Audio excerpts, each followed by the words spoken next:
Ang langis sa amin sa transmission, no? Yan, bukod sa langis na engine oil, meron pa sa transmission.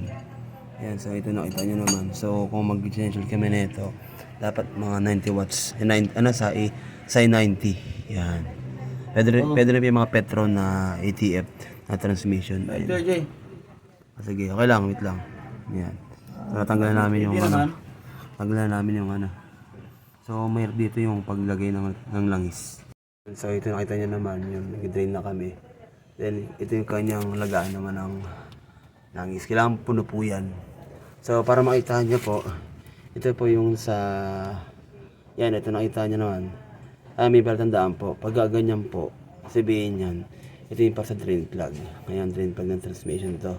Hindi ko na po sa ibang masasakyan kung same sila ng mga itsura. Then ito naman po yung sa lagay ng langis. Ay, sorry.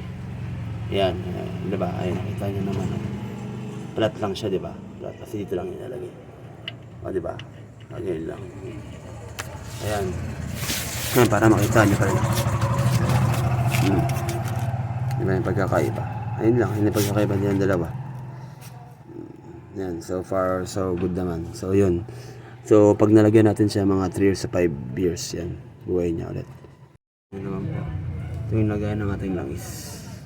Diyan nalagay yung transmission fluid.